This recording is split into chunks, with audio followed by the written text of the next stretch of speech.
Damai sejahtera Allah yang melampaui segala akal, itulah yang memelihara hati dan pikiranmu dalam Kristus Yesus Tuhan kita. Amin. Baik, adik-adik sekolah minggu, firman Tuhan bagi kita di ibadah Jumat Agung hari ini tertulis dalam kitab 1 Petrus pasal 2 ayat 24. 1 Petrus 2 ayat 24, saya akan baca demikian. Ia sendiri telah memikul dosa kita di dalam tubuhnya di kayu salib, supaya kita yang telah mati terhadap dosa, hidup untuk kebenaran. Oleh bilur-bilurnya, kamu telah sembuh. Demikian firman Tuhan. Shalom, selamat Jumat Agung bagi adik-adik semua yang dikasihi Tuhan Yesus Kristus. Hari ini kita masuk dalam ibadah peringatan kematian Tuhan Yesus, atau yang disebut dengan Jumat Agung.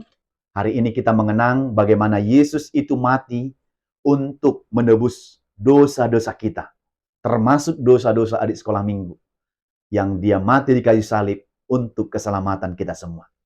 Oleh karena itu, kita akan mendengarkan firman Tuhan yang sudah Amang baca tadi untuk kita dalam 1 Petrus 2 ayat 24. Adik-adik, saya mau tanya nih sama kalian. Siapa yang pernah melakukan kesalahan? Coba tunjuk tangan. Siapa di sini yang pernah melakukan kesalahan? Oke, kalau kita salah, apa yang kita perlukan? Kalau kita salah, yang diperlukan apa? Diampuni. Kita butuh dimaafkan. Kita butuh diterima kembali. Ya, kita mau hubungan kita kembali baik dengan kepada siapa kita melakukan kesalahan. Pertanyaan Amang lagi selanjutnya, mudah tidak mengampuni orang yang udah jahat sama kita? Udah membuat sakit hati kita? Mudah nggak? Soalnya kamu sudah dicaci maki, dibilang omongan-omongan yang tidak benar, dibully, kamu jelek lah, kamu keriting lah, kamu pendek lah, kamu beginilah, kamu begitulah. Mudah nggak memaafkan orang yang seperti itu? Mungkin tentu tidak mudah. Ya kan? Kita sudah sakit hati dibuatnya. Tetapi, adik-adik tahu nggak? Kalau kita ini pun ternyata semua orang yang berdosa. Ya kan? Ada yang tidak berdosa? Boleh tunjuk tangan dulu, Amang lihat. Tidak ada. Kita adalah orang-orang yang berdosa. Kita tidak sanggup dengan kekuatan kita sendiri untuk melawan, menghapuskan dosa-dosa kita. Karena apa? Kita semua sudah berdosa. Tetapi adik-adik, harusnya kita itu mati. Karena dosa kita, kan gitu. Sebab upah dosa adalah maut. Jadi orang yang berdosa itu, kalau tidak ada lagi penyelamat dia, harusnya mati upahnya. Ya kan? Upah dosa adalah maut. Nah, tetapi ada seorang yang mau rela menebus kita dari dosa itu. Siapakah dia? Siapakah dia? Yaitu, ya, Yesus Kristus itu sendiri. Jadi, dialah yang menebus dosa kita. Sampai dia mau mati di kayu salib yang kita rayakan hari ini hanya untuk keselamatan dan untuk kebenaran dan untuk supaya kita memperoleh hidup yang kekal. Jadi ada seorang yang mau berkorban untuk kita, adik-adik. Jadi kalau Yesus sudah melakukan sebegitu hebat dan besar untuk kita, masa kita tidak bisa mengampuni orang yang bersalah kepada kita? Harusnya kita dapat mengampuni karena Yesus sudah terlebih dahulu mengampuni kita. Jadi ibaratnya ini adik-adik, kalau Amang ibaratkan, ibarat kita membawa beban berat sekali, lalu tiba-tiba ada yang bantu kita. Tentu saja itu akan semakin ringan. Misalnya nih, kamu ke sekolah dengan jalan kaki. Bukumu kamu bawa di tas kamu sandang itu sangat berat. Mungkin ada sekitar 10 atau 12 kilo. Tambah lagi bontot, bekal, makan, dan minum. Adik-adik, kalau kamu membawanya tentu sangat berat kan? Lalu ketika papa atau mama yang ngantar, mama bilang gini, "Nak, sini tasnya mama bawa aja. Kamu cukup bawa bontot minummu." Berarti sekarang bebanmu menjadi apa? Menjadi berkurang. Kamu akan merasa ringan untuk berjalan. Nah, begitulah kita. Dosa kita yang berat itu ditanggung oleh seorang yang bernama Yesus Kristus. Itu masih beban tasmu sendiri. Ditanggung oleh mama atau papa yang ngantar ke sekolah. Kalau Yesus sudah menanggung semua beban dosa orang-orang yang berdosa di dunia ini. Bayangkan seberapa berat itu. Jadi adik-adik, Yesus kita itu sangat luar biasa sekali. Mampu menanggung dosa-dosa kita. Kita menjadi ringan. Dengan begitu dosa kita, beban kita yang berat itu, yang ditanggung oleh Yesus itu sehingga supaya apa? Kita selamat. Ditanggung yang begitu. Dia sendiri yang nanggung itu. Ya kan? Coba kalau Bapak kita menanggung tas 10 orang dari kawan-kawan kita, tentu dia akan apa? Akan lelah, mungkin akan capek atau bahkan bisa jatuh begitu. Tetapi Yesus menanggung semua beban dan dosa-dosa kita.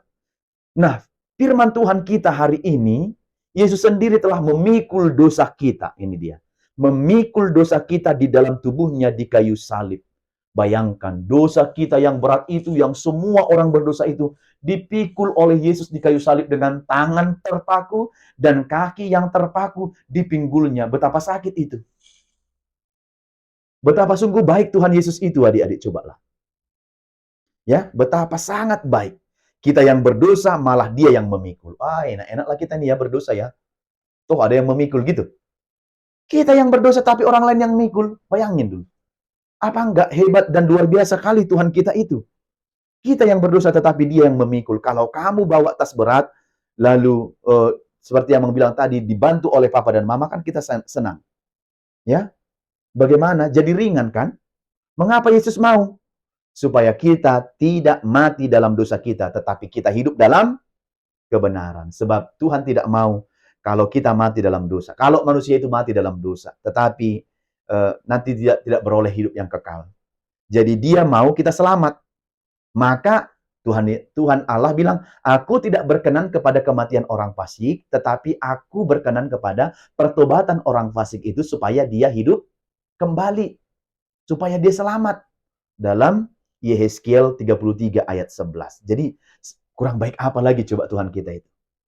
Dia tidak mau melihat kita mati dalam dosa, tetapi dia mau kita berubah dan bertobat supaya tidak mati dalam kesia-siaan, tetapi beroleh kehidupan yang kekal. Jadi dikatakan selanjutnya, oleh bilur-bilurnya kamu menjadi sembuh. Jadi oleh bilur-bilur Yesus itu, karena Yesus itu yang telah menanggung dosa kita itu, kita menjadi sembuh. Kita menjadi selamat. Dia yang sekarang menjadi sakit. Karena apa? Karena dosa kita itu ditanggung semua, diambilnya. Sini nih dosamu nih. Ditanggung ke dia. Dia menjadi sehat, dia menjadi selamat. Dia sendiri yang menanggungnya dengan berat.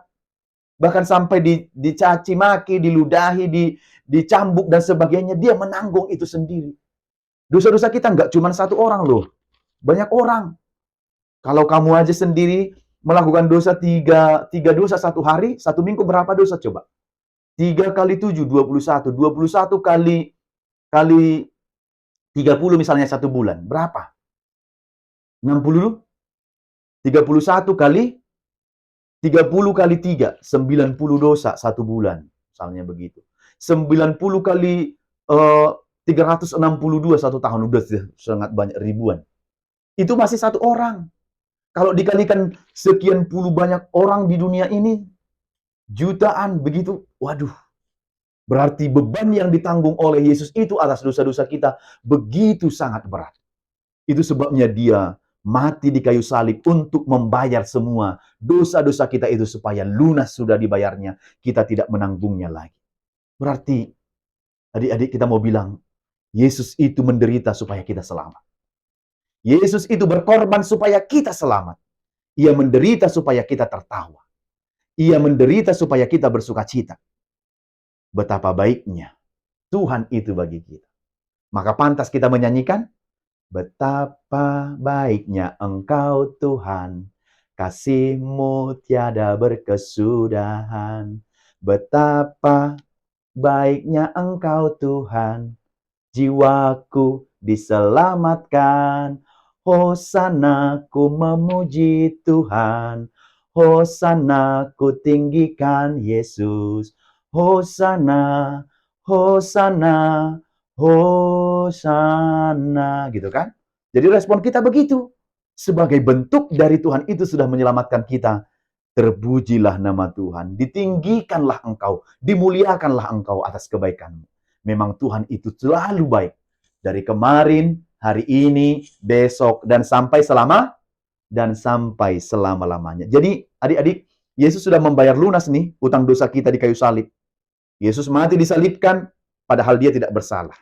Tapi difitnah, dihukum mati, diludahi, dihina, diolok-olok, disalibkan, dicambuk, dipaksa memikul kayu salib, bahkan dipaku kakinya dan tangannya di kayu salib, digantung berjam-jam sampai habis sudah darahnya dan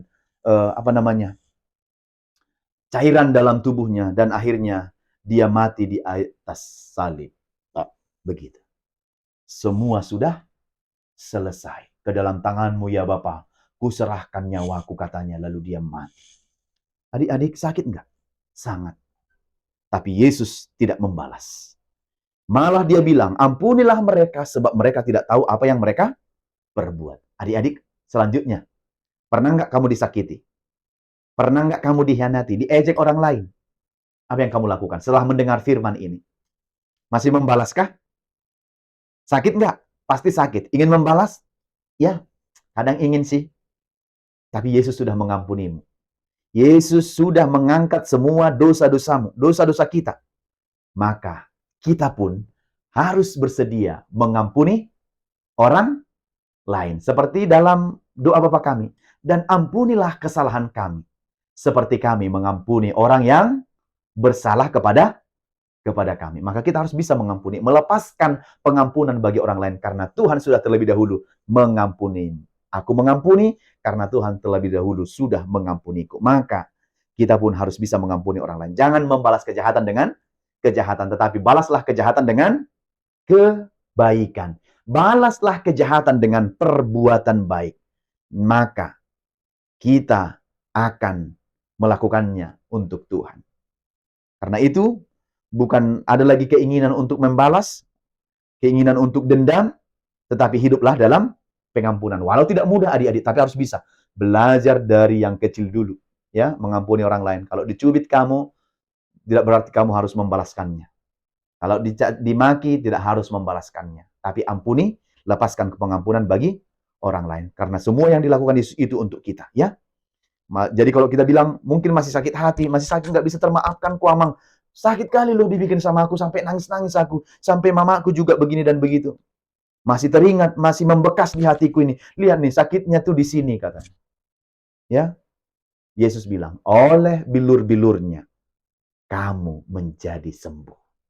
Maka bilur-bilur itulah yang akan menyembuhkan kita. Darah Kristus yang sudah tercurah itulah yang akan menyembuhkan kita, menjadikan kita bisa mengampuni orang lain. Aku sudah memaafkanmu, karena Kristus pun sudah memaafkan dan mengampuni dosaku. Itu yang kita katakan. Aku akan mengampuni engkau karena Kristus pun sudah mengampuni segala dosa dan pelanggaranku. Ini kekuatan kita untuk mengampuni orang yang bersalah kepada kita. Jadi, lepaskanlah pengampunan bagi orang lain. Jangan mengingat-ingat terus kesalahan sampai setiap kita lihat kita benci, akhirnya tidak ada pengampunan.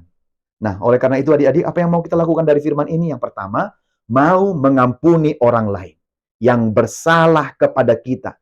Jangan balas kejahatan dengan kejahatan. Mengampuni seperti Yesus mengampuni kita. Kalau Yesus mengampuni kita, berarti kita pun harus mau saling mengampuni antara sesama kita manusia. Kalau Yesus mengampunimu, kamu tidak mau mengampuni, kamu egois dong di situ. Kalau Yesus mau mengampuni, aku juga mau mengampuni sesama yang berbuat jahat kepadaku. Yang kedua, jangan menjadi anak yang berdosa, tetapi hiduplah dalam kebenaran. Hiduplah dalam kebenaran. Jangan berdosa, mencaci, memaki, menghina, jangan. Tetapi lebih kepada hiduplah dalam kebenaran. Yang ketiga adalah kita sudah disembuhkan oleh bilur-bilurnya, maka jangan lagi ulangi untuk berdosa. Kalau kita disembuhkan, tentu kan kita tidak mau sakit-sakit lagi kan? Mana lebih enak, hidup sehat atau sakit? Mana lebih senang dan gembira? Hidup? Pastilah hidup sehat. Jadi kalau adik-adik sudah disembuhkan dari penyakitmu, yaitu dosamu yang besar itu, jangan lagi kau langgar supaya jangan sakit lagi. Maka demikian dengan ini, kalau kita disembuhkan oleh bilur-bilurnya, jangan lagi melakukan dosa dan kesalahan. Jangan lagi maki kawanmu, lakukan kejahatan, melawan orang tua, melawan guru di sekolah minggu, main-main, ribut-ribut, bercakap kotor, jangan lagi. Itu namanya mengundang penyakit lagi dalam tubuhmu. Karena sejatinya kamu sudah disembuhkan oleh bilur-bilur Kristus, maka jangan mau lagi dihinggapi oleh penyakit. Bahkan kamu yang bilang, nggak boleh ya cakap kotor ya, nggak boleh ya menghina kawan ya, nggak boleh ya. Bukan malah bilang, Kau kemarin dihina, hinalah dia balik. Itu namanya anak-anak yang nakal itu kan. Harus melepaskan pengampunan. Karena apa? Kristus sudah terlebih dahulu mengampuni kita. Karena Kristus sudah terlebih dahulu mengampuni aku, maka aku pun akan mengampuni orang yang bersalah kepadaku. Karena Kristus, Tuhan kita, menghendaki hal yang seperti itu diperbuat oleh anak-anaknya yang cinta kepada Dia. Maka selamat Jumat Agung, teruslah adik-adik melakukan yang terbaik.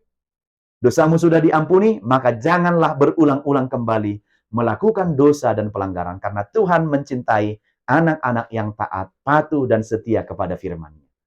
Amin. Kita bersatu dalam doa.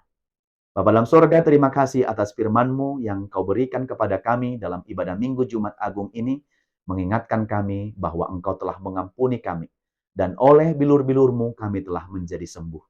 Bapa, tolonglah kami supaya kami juga dapat menghidupi dan mengimani bahwa Engkau telah menyembuhkan kami dari penyakit kami, yaitu dosa-dosa kami yang besar itu. Biarlah oleh bilur-bilur-Mu itu kami sembuh, dan kami tidak melakukan lagi kejahatan, sebab itu adalah penyakit dan dosa bagi kami. Karena kami telah Engkau sembuhkan, maka kami juga akan melakukan kebaikan-kebaikan yang berkenan di hadapan Tuhan. Jauhkan hati kami dari segala tindak kejahatan dan melakukannya bagi banyak orang. Tapi kami akan mampu mengampuni sebagaimana Tuhan Yesus telah mengampuni kami. Kami berdamai dengan sesama kami dan tidak membalas kejahatan dengan kejahatan, tetapi membalas kejahatan dengan perbuatan baik. Sebab begitulah anak-anak-Mu yang Kau kehendaki dalam hidup kami. Berkati orang tua kami, berkati guru di sekolah minggu, berkati abang kakak di rumah, lindungi kami saat bersekolah, belajar, bermain, saat menolong orang tua, saat di sekolah minggu, jagai hati dan pikiran kami, supaya tidak berdosa, tetapi terus disembuhkan oleh bilur-bilur Tuhan Yesus Kristus yang baik itu. Kau sungguh baik, biarlah kami juga terus melakukan kebaikan-kebaikan dalam hidup kami. Terpujilah nama Tuhan, ampunkan dosa kami di dalam nama Yesus. Kami berdoa dan bersyukur. Amin.